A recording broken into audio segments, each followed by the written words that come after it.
الإخوان الأفاضل، السلام عليكم.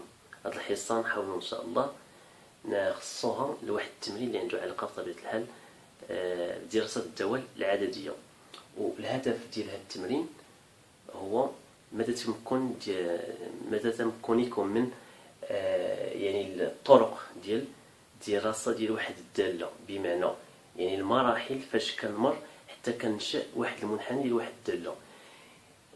كما كتعرفوا هاد المراحل مجموعة تعريف بما فيها النهايات، يعني التأويل الهندسي ملي كنحسب واحد النهاية شنو كنقول في التأويل الهندسي، المقاربات سواء منها المقاربات العمودية والأفقية والمائل، كذلك حساب الدالة المشتقة ومن استنتاج التغير ديال الدالة، والحل المبياني كذلك ديال واحد الدالة ديال واحد المعادلة معينة. وفي آخر ديال هذا التمرين المطلوب هو إنشاء المنحنى سي اف، وهذا هو كل شيء. إلا استطعت أنني نرسم السي اف راه مزيان. دونك عندي كذلك في آخر سؤال تحديد الدالة العكسية. دونك نحاول نبداو بإذن الله. بالنسبة للسؤال، الدالة اللي أمامكم هي ديال دالة جذرية، وهذه الدول اللي تعتبر من بين أسهل الدول أننا ندرسوهم. بالنسبة للسؤال الأول الجواب،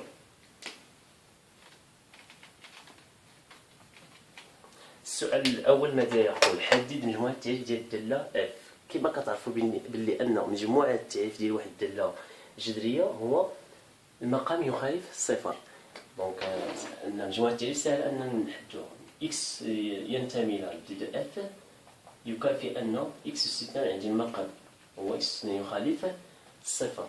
شنو هو العدد اللي كنرفعو الاستثناء كيعطيني صفر؟ هو صفر، بمعنى هنا إكس يخالف صفر، وبالتالي الدالة اف يعني إكس جميع الأعداد باستثناء صفر، يعني إكس كيخالف، يعني إكس واخا ياخد أي قيمة كما كانت باستثناء صفر، بمعنى ار إطوال بلس إطوال عفوا، يعني جميع الأعداد باستثناء صفر. بالنسبة للنهايات، حساب النهاية، حساب النهايات، النهايات عندي في بلس انفيني و لانفيني. دونك النهاية عندما يؤول إكس إلى زائد ما لا نهاية ديال اف دي إكس كتساوي لا ليميت دو اف دي إكس. عندما يؤول إكس إلى زائد ما لا نهاية غنعوضو اف دي إكس بالقيمة ديالها. دونك جوج إكس أس تلاتة ناقص تلاتة إكس أس اثنان زائد واحد على إكس أس اثنان. وفي النهاية في ما لا نهاية بصفة عامة سواء بلس و موان كناخدو الحد الأعلى درجة، هذا فيما يخص الدالة الحدودية أو الجذرية. دونك كتساوي النهاية ليميت عندما يؤول إكس إلى زائد ما لا نهاية الحد الأعلى درجة الفوق هو جوج إكس أس تلاتة على إكس أس اثنان كتساوي، دونك غنختزلو بواحد إكس غتعطيني جوج إكس أس اثنان جوج إكس عفوا إكس يؤول إلى زائد ما لا نهاية، وهاد النهاية راه نهاية اعتيادية. دونك غنعوضو إكس بلس انفيني تعطيني بلس لانفيني. فوالا. فيما يخص النهاية الثانية دائما يعني نفس الطريقة باش لقينا الأولى. دونك كتساوي ليميت عندما يؤول إكس إلى ناقص ما لا نهاية، هنا ناقص ما لا نهاية، غنعوضو اف دي إكس بالقيمة ديالها على إكس أس اثنان. فوالا. دونك نفس الطريقة غناخدو الحد الأعلى درجة جوج إكس أس تلاتة على إكس أس اثنان. دونك غنختزلو غنلقاو ليميت ديال جوج إكس، إكس يؤول إلى ناقص ما لا نهاية، وإلا عوضنا إكس بناقص ما لا نهاية تعطينا ناقص ما لا نهاية، ضربنا في جوج غتبقى ناقص ما لا نهاية. كما كتلاحظوا يعني النهايتين اللي مطلوبة منا بلس انفيني لقينا بلس انفيني، في موال انفيني لقينا موال انفيني. نمرو للسؤال الثاني. دونك فيما يخص السؤال الثاني المطلوب هو حساب النهاية في صفر. دونك ليميت ديال اف دي اكس عندما يؤول اكس الى صفر، انا ممطلوبش على اليمين او على اليسار. دونك كنشوفو شحال غتعطينا، كتساوي ليميت عندما يؤول اكس الى صفر جوج إكس أس 3 ناقص 3 إكس أس 2 زائد 1 على إكس أس 2. دونك كما كتلاحظوا إلا عوضنا إكس هنا التعويض مباشرة، إكس إلا عوضناه بصفر هادي غتعطيك صفر وهادي غتعطيك صفر، يبقى ليا واحد في البسط. دونك كتساوي واحد على صفر. لاحظوا هنايا هاد الصفر إلا رفعناه للستين كيعطينا صفر بلوس، بمعنى أن هاد الصفر سواء كان صفر على اليمين ولا صفر على اليسار، سواء كان موجب ولا سالب، دائما يعطينا موجب بمعنى صفر بلوس. دونك غتعطينا واحد على صفر بلوس اللي هي بلوس لانفيني. دونك النهاية بلوس في الصفر ديال اف دي اكس كتعطينا زائد ما لا نهاية. بالنسبة للتأويل الهندسي المطلوب هنا لقينا واحد النتيجة. المطلوب هو إعطاء تأويل هندسي للنتيجة. في الخطط ديال اللي عندنا ديال الفروع اللانهائية أو المقاربات، ملي كنلقاو نذكروا بهذه النتيجة هذه، ملي كنلقاو النهاية ديال إكس يؤول إلى واحد إكس زيرو ديال إف دي إكس كتعطيني زائد ما لا نهاية ولا ناقص ما لا نهاية، كنقولوا باللي المستقيم إكس كيساوي إكس زيرو مقارب عمودي للسي إف. دونك إكس زيرو في هذه الحالة هو زيرو. دونك التأويل الهندسي المستقيم الذي معادلته إكس كتساوي صفر. شنو هو إكس كتساوي صفر في نظركم؟ إكس كتساوي صفر هو محور الأراتب، هو إكس كتساوي صفر ديروا بين قوسين محور الأراتب. يعني ممكن دير المستقيم الذي معادلته إكس كتساوي صفر، أو دير مباشرة محور الأراتب مقارب للسي إف وليس بائن، مقارب بطبيعة الحال محور الأراتب راه مقارب عمودي للسي إف بجوار زائد ما لا نهاية وناقص ما لا نهاية. دونك بجوار زائد ما لا نهاية وناقص ما لا نهاية. دونك فيما يخص السؤال نمروا السؤال الثالث، المطلوب هو أن نبينوا بلي هذا المستقيم إذا كيساوي جوج إكس ناقص 3 مقارب للسي إف. دونك نحاول نمسحو هاد البلاصة هادي.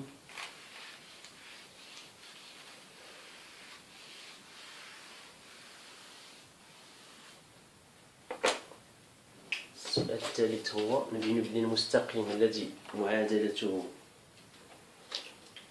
إذا كتساوي جوج إكس ناقص 3 مقارب مائل. باش نبينو باش نجاوبو على السؤال عندي واحد الخاصية في الدرس كتقول إلا عندي النهاية إكس يؤول إلى ما لا نهاية سوا بلس سوا موان ديال إف دو إكس ناقص أ إكس زائد بي كتساوي صفر، فإن المستقيم الذي معادلته أ إكس زائد بي مالو مقارب مائل، مقارب مائل للسي إف. هنا بلا ما نديرو دوك الخطوات اللي كنا كنعرفوهم في الخطط، مثلا حسبت هنا الليميت عندما يقول إكس إلى زائد 8 عطاتني زائد 8، ألوغ خصني نحسب النهاية ديال إف دي إكس على إكس وغنلقاها مثلا ضروري خصني نلقاها جوج، إلا لقيت جوج خصني نحسب الليميت ديال إف دي إكس ناقص جوج إكس نلقاها ناقص 3 عاد كنستنتج. لا بلا من يعني إلا درت هاد الطريقة غتخرج لي صحيح، ولكن ما خصنيش نضيع الوقت. عندي هاد الخاصية يعني نخدم بها، الخاصية هي اللي غنخدمو بها باش نبينو بلي أن المستقيم إذا كيساوي جوج إكس ناقص 3 مقارب مائل غنحسبو قال لك بجواب بلس لانفيني وموان لانفيني. حنا غنحسبو الفرق هو الأول، حيت كنهضرو على النهاية ديال إف دي إكس ناقص إيكغيك اللي هو جوج إكس ناقص 3. نحسبو بعدا هاد الفرق شحال كيعطيني بالنسبة لإف دي إكس هي جوج إكس أس 3 ناقص 3 إكس أس 2 زائد 1 على إكس أس 2 ناقص، دونك ناقص جوج إكس ناقص 3. دونك نوحدو المقامات، نوحدو المقام هنا. دونك المقام هو إكس أس 2 جوج إكس أس 3 ناقص 3 إكس أس 2 زائد 1 ناقص. دونك إلا لاحظتو إكس أس 2 إلا ضربناها في جوج إكس تعطينا جوج إكس أس 3 مع هاد ناقص هي هادي. دونك ناقص إلا ضربناها في هاد ناقص غتولي زائد 3. هاد زائد 3 نضربوها في إكس أس 2 دونك زائد 3 إكس أس 2. دونك كتساوي إلا لاحظتو جوج إكس أس 3 مع جوج إكس أس 3 حيت متقابلين، كذلك جوج 3 إكس أس 2 مع 3 إكس أس 2 غتبقى لي 1 على إكس أس 2. دونك هذا هو الفرق. هذا الفرق اف دي إكس ناقص جوج إكس ناقص 3 كتعطيني 1 على إكس أس 2. دونك إلا غنحسبو النهاية سوا بليس لانفيني ولا موان لانفيني ديال هذا الفرق هذا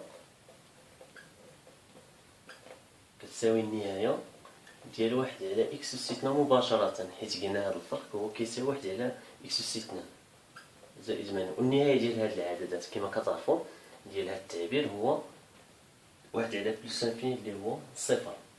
1 إلا قسمنا على بلس انفيني كتعطيك صفر. نفس الطريقة بالنسبة موال لانفيني تعطينا حتى هي صفر.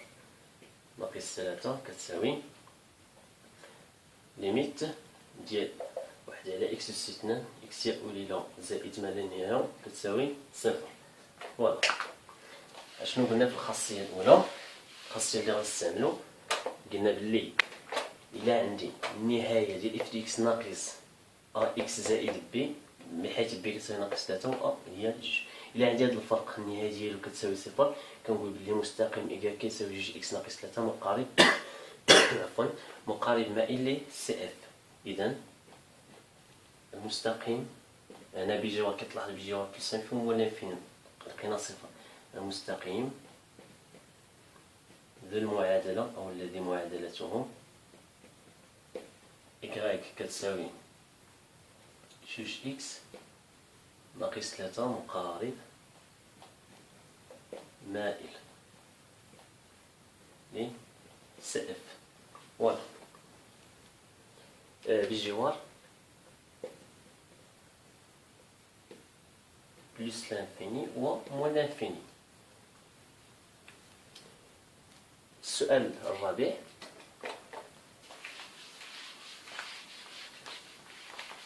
بالنسبة لهذا التوحيد المقام دونك غديرو غير بشوية ليكم باش ما تخطئوش. إلا واحد المقام ممكن نديرها بالصورة ناقص 3 إكس أس 2 زائد 1 ناقص إكس أس 2 عامل ل جوج إكس ناقص 3 دونك على إكس أس 2. دونك ملي غتلقى هادي غتنشر ناقص جوج إكس أس 3 هي اللي لقينا هنا وكذلك ناقص في ناقص زائد 3 إكس أس 2. دونك باش تعرفوا فين جبنا هادي. بالنسبة للسؤال الرابع، السؤال الرابع بين أن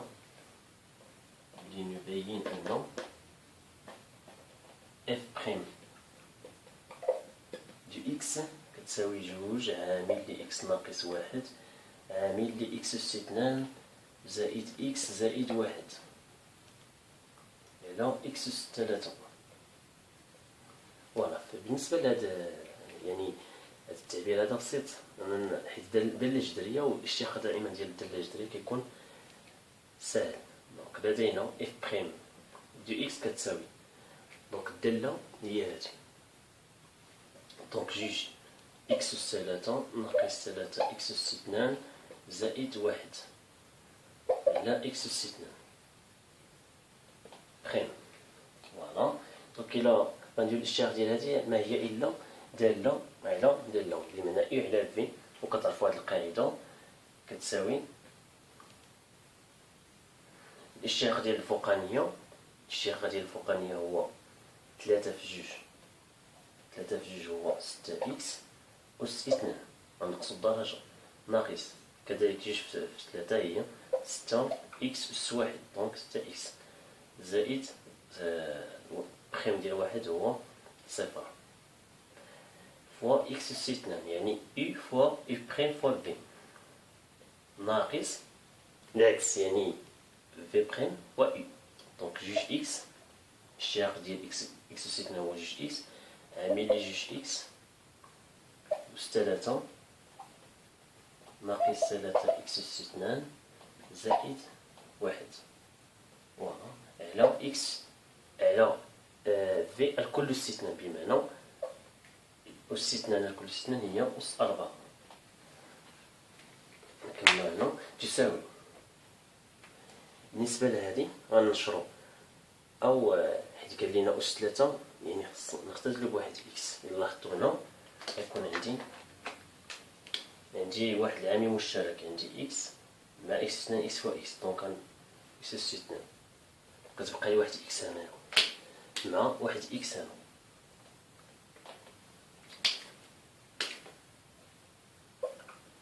دونك نكتبو غتبقى لي إكس قلنا هنا و إكس أس 3 في المقام دونك غتعطي وغنشرو بواحد إكس غتعطينا 6 إكس أس 3 ناقص 6 إكس أس 2 حيت نشرنا بإكس حيت إكس اللي غتبقى إلا اختزلنا دابا راه غنختزلو بإكس ناقص هاد إكس كذلك اختزلنا بها تولي جوج غنشرو مباشرة جوج في جوج هي 4 إكس أس 3 ناقص مع ناقص تولي زائد 6 إكس أس 2 ناقص مع زائد ناقص جوج فوالا دونك هذا هو هي النتيجة نكملوها بسرعة. دونك 6 إكس أس 3 مع 4 إكس أس 3 دونك غتعطيني جوج إكس أس 3. بالنسبة ل 6 إكس أس 2 مع 6 إكس أس 2 غنختزلو بها حيت يعني ناقص وعندي زائد هنا غتبقى ناقص 2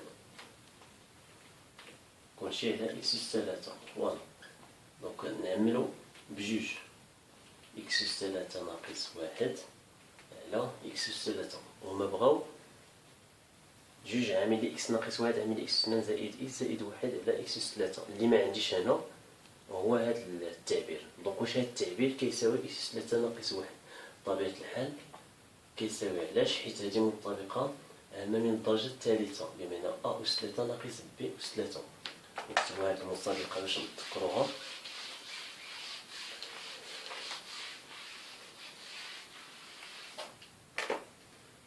قلنا أ أس 3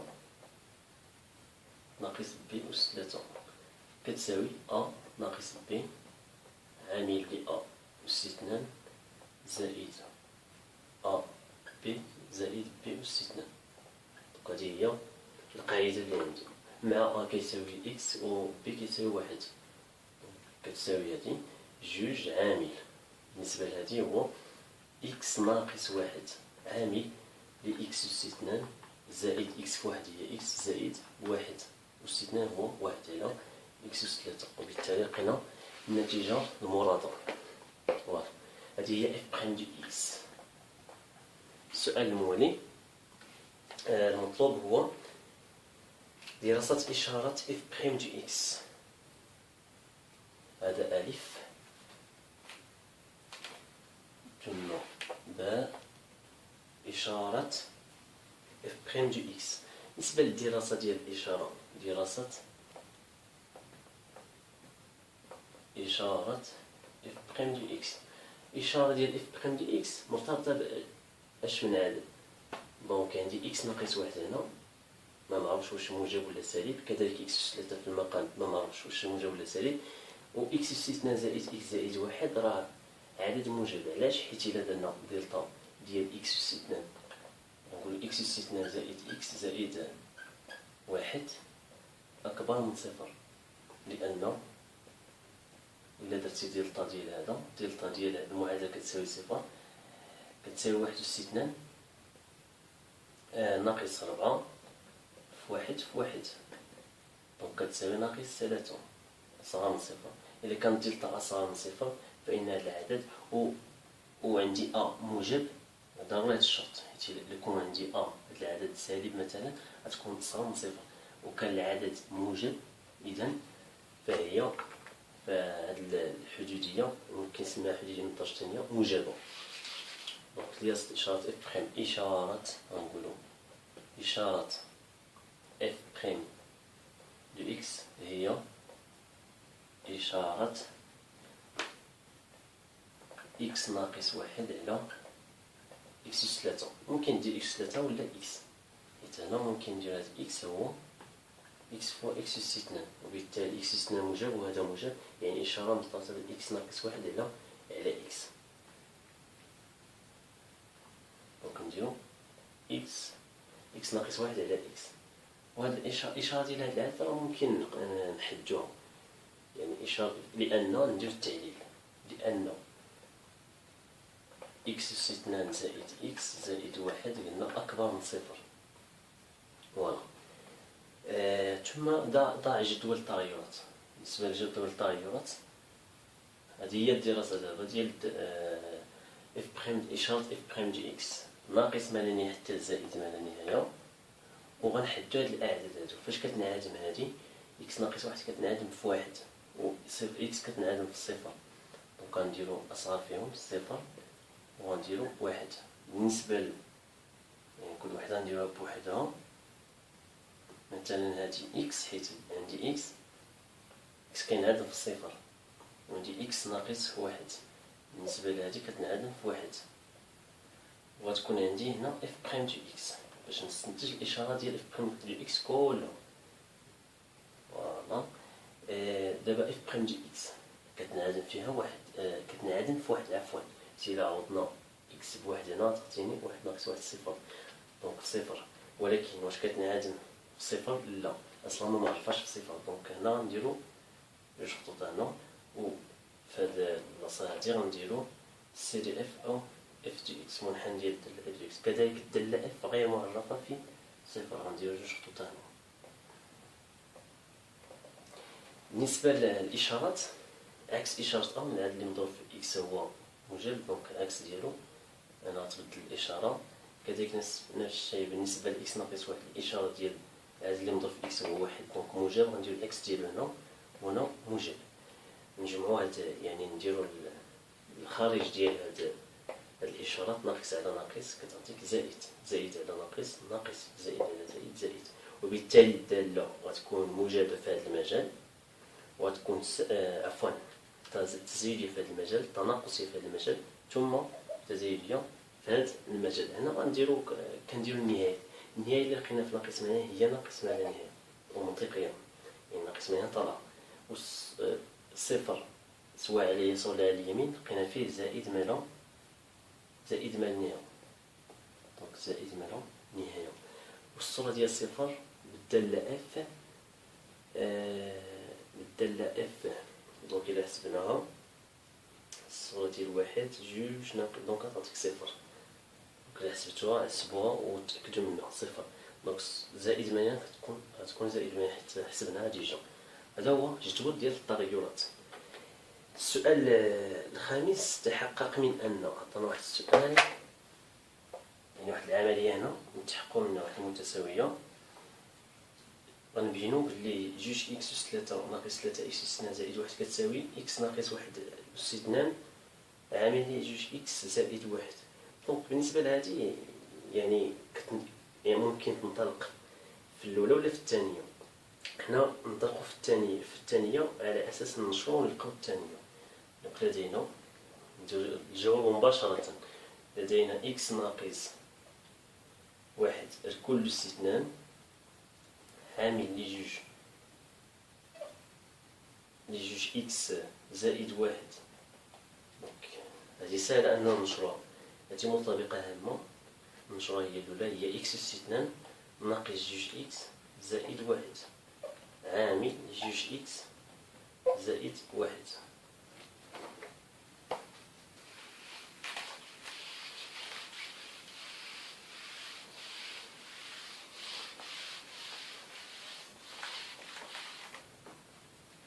كتساوي هادي.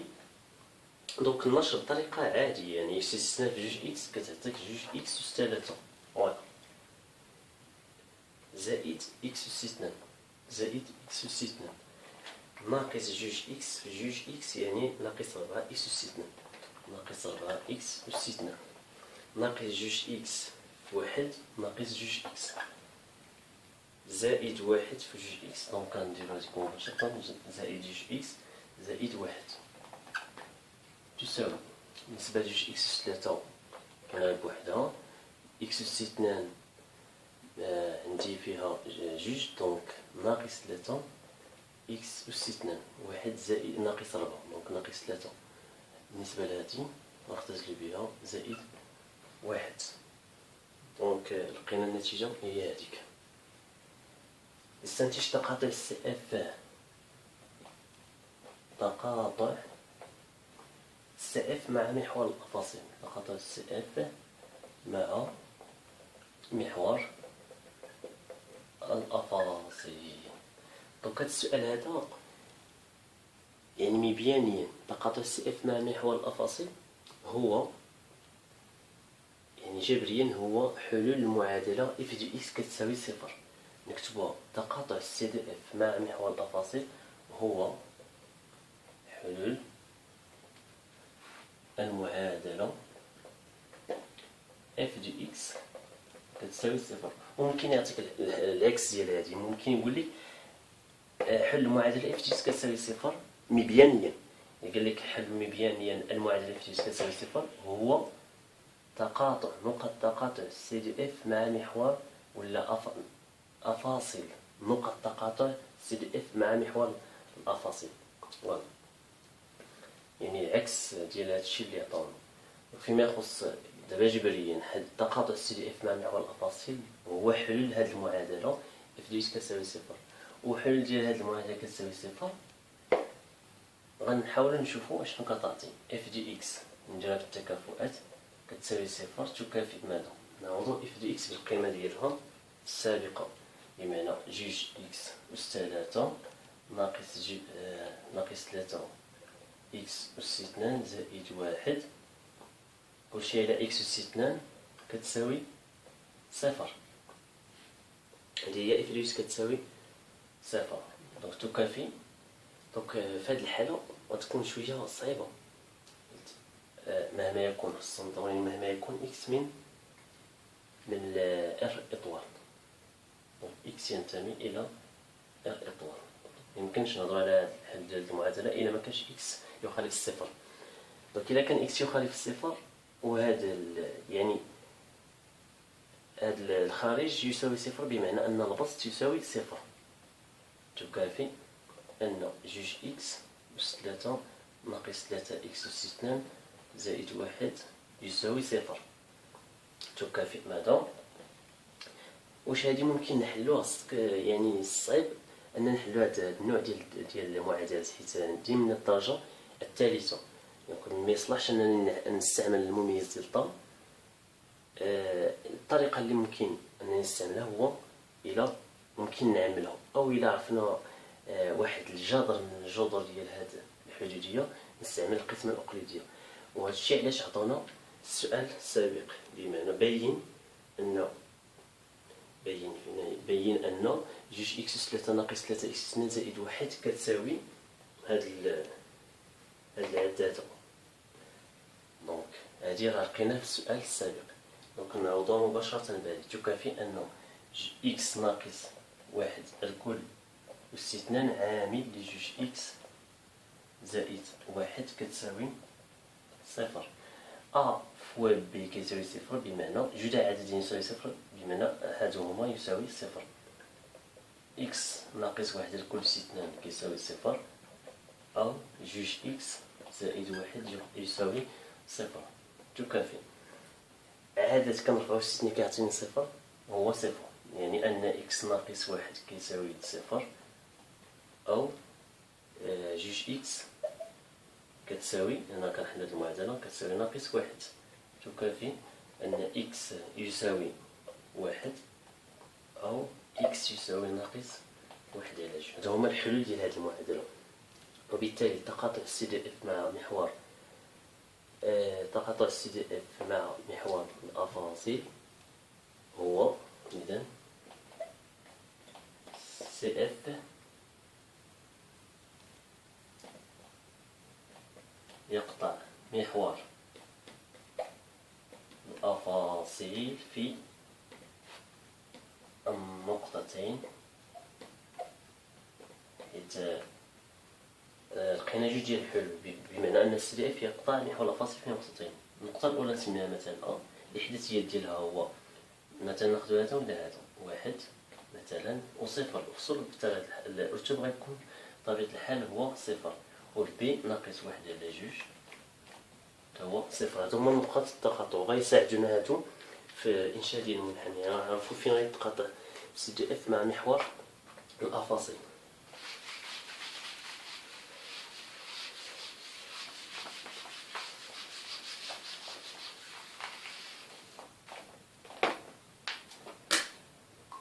دونك عندنا السؤال الخامس كملنا. دونك كنمروا للسؤال السادس. 6 انشئ سي اف في معلم متعامد منظم. باش انشئ السي اف غننشئو في واحد المعلم متعامد منظم و يجي. دونك اخوان باش نذكر باش ننشئو هذا المنحنى ضروري انني نحط النتائج اللي عندي في الاول السابق. شنو هما هاد النتائج؟ في مجموعه، يعني خصني نعرف مجموعه التعريف فين غيكون المنحنى، مجموعه التعريف، كذلك المقاربات نحط المقاربات اللي عندي يعني كيعاونوا في الانشاء ديال المنحنى. كذلك واحد الحاجه اخرى، جدول التغيرات مهم جدا. جدول التغيرات نحطوه هنا ونبقاو نشوف فيه على اساس ننشئو هذا المنحنى. دونك هادشي كامل اللي قلت هنا غنحطوه قدامنا ونشوفو المنحنى ديالو.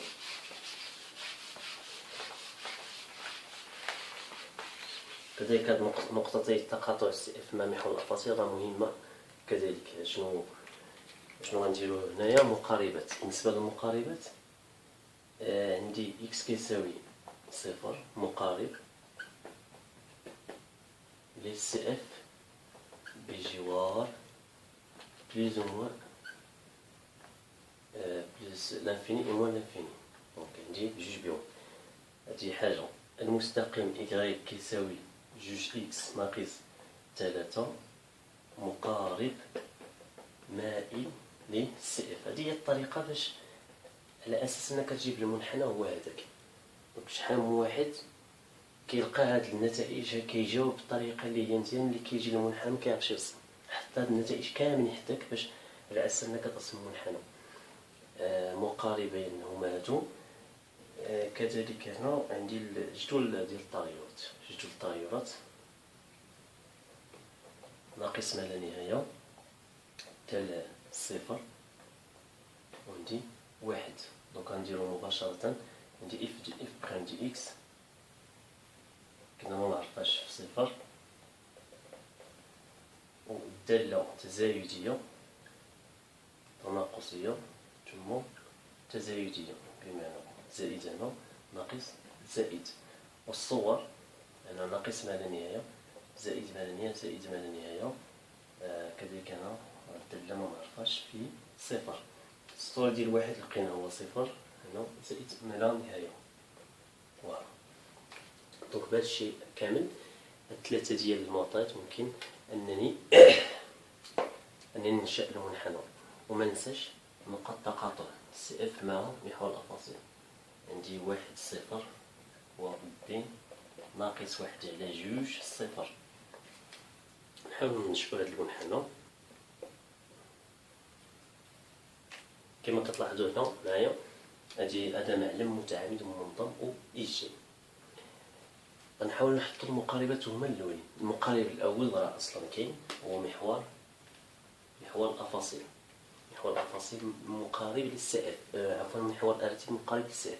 كذلك هذا المستقيم ديال المعادله كتساوي جوج اكس ناقص 3 مقارب مائل للسي اف.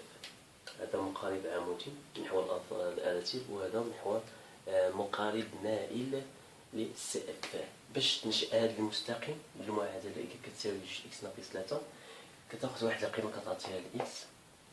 الى عطينا الاكس مثلا واحد كتلاحظوا بلي عندي جوج في واحد هي جوج ناقص 3 ناقص واحد، بمعنى الى عطينا اكس واحد غيكون إيكغيك ناقص واحد. عطينا الاكس واحد غتعطي إيكغيك ناقص واحد. عطي مثلا اكس جوج إيكغيك غتعطينا إلا عوضنا جوج في جوج 4 4 ناقص 1 ناقص 3 هي 1. دونك غنشوفو هاد النقط هاد من جوج نقاط يمر مستقيم. إكس كيساوي 1 إيكغيك كيساوي ناقص 1.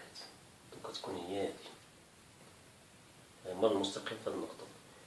إكس كيساوي جوج إيكغيك كيساوي 1. دونك غيمر المستقيم في هاد النقطة. يعني عندي هاد جوج نقط فاش غيمر المستقيم.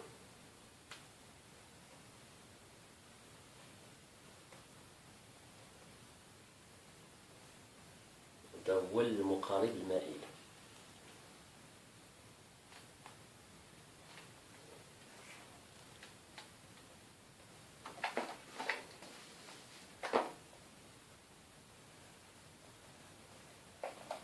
هذا هو إيكغيك كتساوي جوج إكس ناقص 3. بالنسبة لتقاطع سي دي اف مع محور الأفاصيل ناقص 1 على جوج، يعني كاين هاد النقطة و 1. دونك هاد النقطة هذا هو التقاطع. دونك المنحنى نشوفو قلنا هاد المستقيم دو هذا إذا كتساوي جوج إكس ناقص 3 بجوار ناقص ما لا نهاية راه مقارب بجوار ناقص ما لا نهاية مقارب. دونك المنحنى غيكون طالع جاي من هنا طالع ويقطع لي محور الأفاصيل، ونشوف فين غيدوز، واش غيدوز لهاد الجهة ولا غيطلع نيشان ما عرفتش. دونك اللي غيجاوب على هادشي هذا هو الدور ديال المقاربات. قال لك إكس كتساوي صفر محور الأراتب مقارب. دونك ما يمكنش أن المنحنى يخترق هذا المستقيم، هاد محور الأراتب ما يمكنش يخترقو، بمعنى غيمشي معاه حيت هو مقارب على اليسار يعني سواء على اليسار ولا على اليمين بجوار بلس لانفيني. دونك غيكون طالع بلس لانفيني. دونك المنحنى تقريبا غيكون هذا الشكل هذا.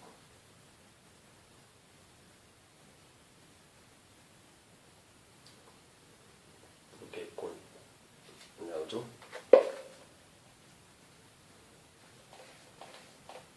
ممكن تسبق هاد البلاصة ولا تسبق هنا، ولا حتى إلا شتي ماشي هو هذاك غتاخد واحد الصورة، مثلا الصورة ديال ناقص 1 في الدالة غتشوف فين بالضبط غيدوز هنا. إلا جبناه المنحنى غيكون غيدوز هنا غيخترق محور الأفاصيل في هاد النقطة.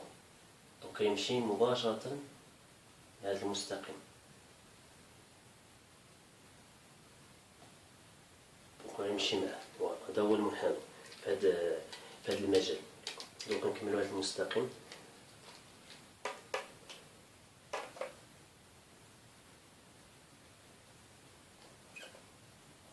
إلا لاحظتو هاد المنحنى غيمشي مع هاد المستقيم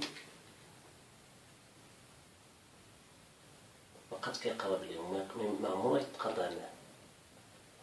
ولا غنشوفو فقط فوالا. بالنسبة لهاد المجال الدالة التزايدية قلنا هي هادي من ناقص ما لا نهاية حتى الصفر. دونك طلع دونك في الصفر حتى الواحد غتكون تناقصية. الصفر يعني بهذا المجال غتكون تناقصية في هذا المجال. وقلنا بلي الصفر المستقيم مقارب على اليمين، بمعنى أن محور الأفاصيل مقارب للسي اف بجوار بلس انفيني على صفر على اليمين. يكون نفس الشيء. المنحنى غيكون نازل حتى لهاد النقطة هادي. نحاول ناخد واحد الصورة ديال واحد على جوج بالدالة اف، غتحاول تحسبوها تشوف شحال غتعطيك باش تشوف فين غيدوز بالضبط هنايا. دونك كتقريب فقط ليه فوالا.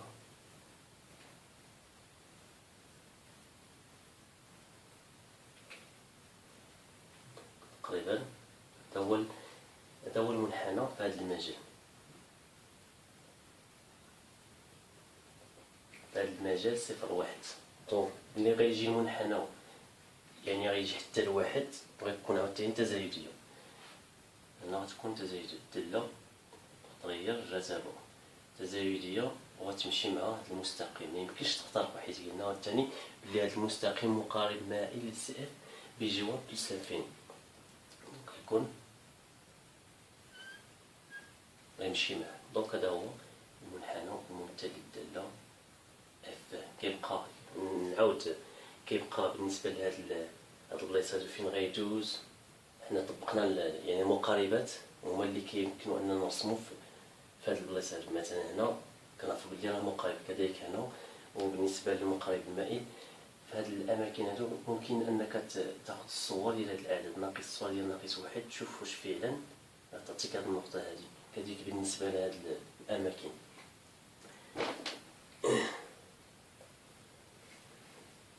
كيبقى لنا دابا تحديد الدالة العكسية. سابعا آخر سؤال هذا.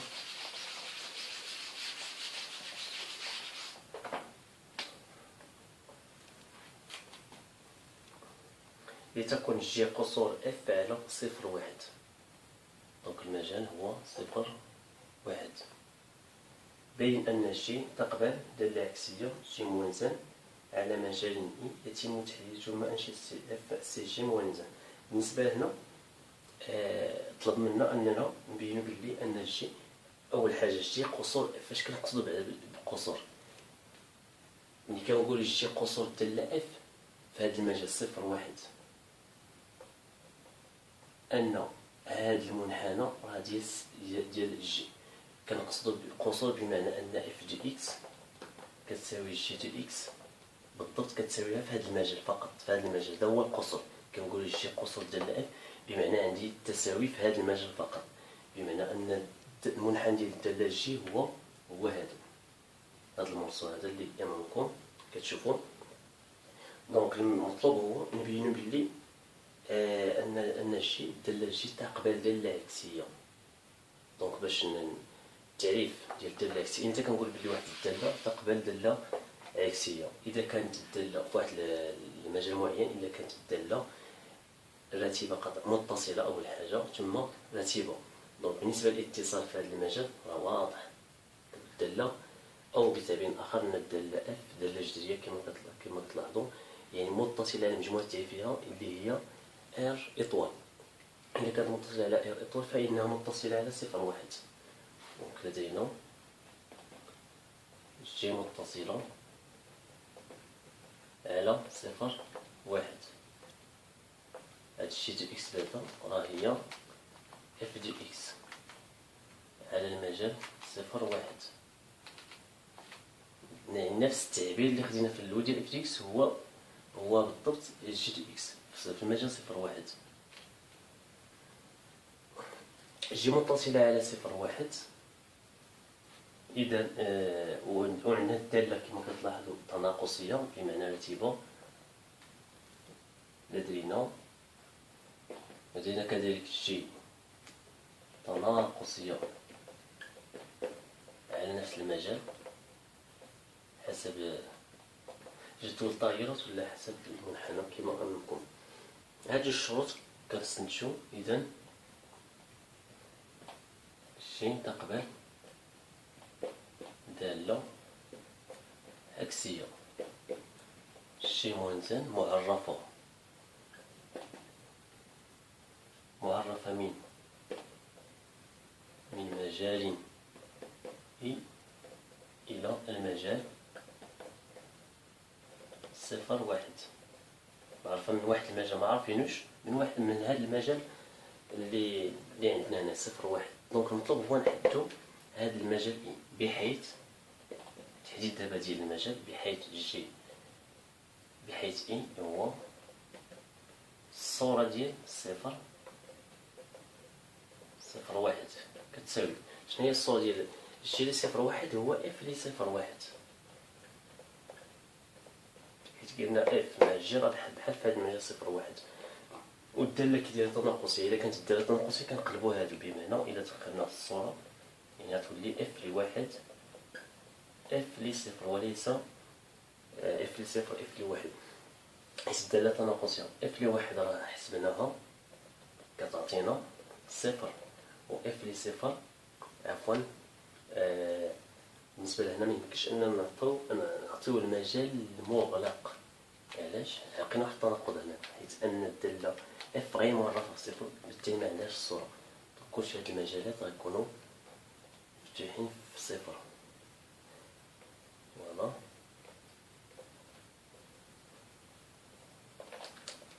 بالنسبه لهنا ما غنقولش الصوره ديال صفر، وانما غنهضروا على النهايه. دونك النهايه ديال اف دي اكس عندما يؤول اكس الى صفر. فوالا. دونك بالنسبه لاف لواحد صفر، الليميت ديال اف دي اكس عندما يؤول اكس الى صفر راه حسبناها كتعطيك زائد مالو نهايه. دونك هذه هي الصوره ديال المجال، بالتالي اي هو هذا. صافي، هذا هو المطلوب. وبالنسبه لاخر سؤال، الانشاء ديال منحنى الداله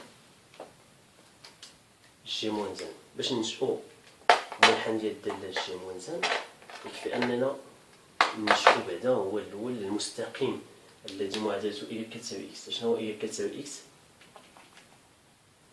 اكس كيساوي اي هو المنصف الاول. كيفاش كنحصلوا عليه؟ كناخذوا واحد، العدد اللي كناخذوه هنا هو اللي كناخذوا محور الارض. دونك واحد وواحد مثلا، و صفر صفر صفر ديال دونك جوج نقط كيدوز فيهم هذا المستقيم اللي هضرنا عليه.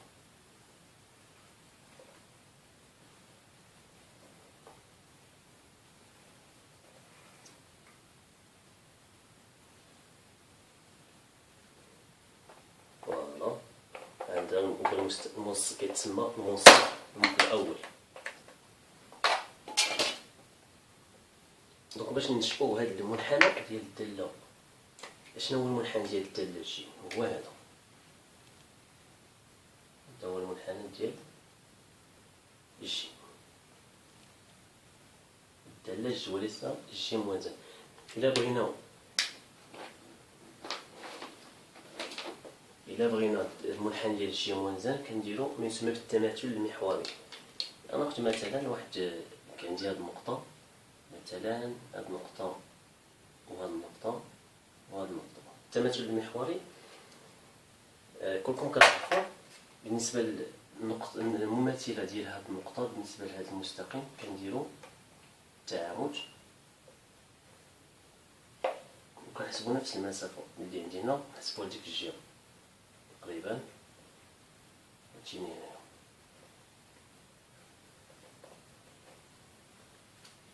هي هذه.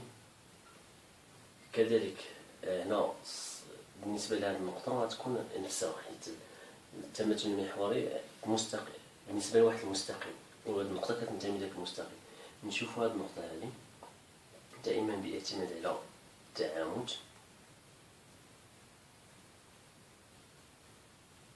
تقريبا غتعطيني هي هذه. دونك المماثله ديال هذه هي هذه بالنسبه لهاد المستقيم.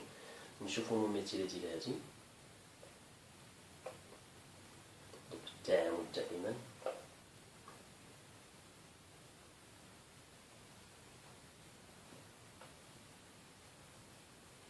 تقريبا هي هذه. فوالا، حنا حددنا هاد النقط، وهاد النقط هما الداله جي موازن. دونك عندي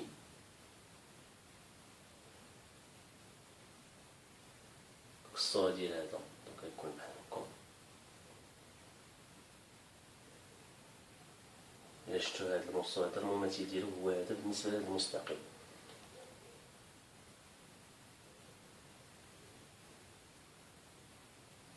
بالنسبه للجي موازن، الا كانت الداله جي، الا كان واحد المستقيم مقارب، الا كان الجي المستقيم مقارب للجي هذا المحور الافاصيل الالاتي، الا كان مقارب للداله جي المنحنى ديال جي، فان محور الافاصيل يكون مقارب للداله جي موازن. لاحظتوا هذا هو الجي سي جي موازن. فوالا. دونك وصلنا لاخر الحصه. كنتمنى انكم استفدتوا معنا في هذا التمرين. تقدمنا لكم الى حصه مقبله.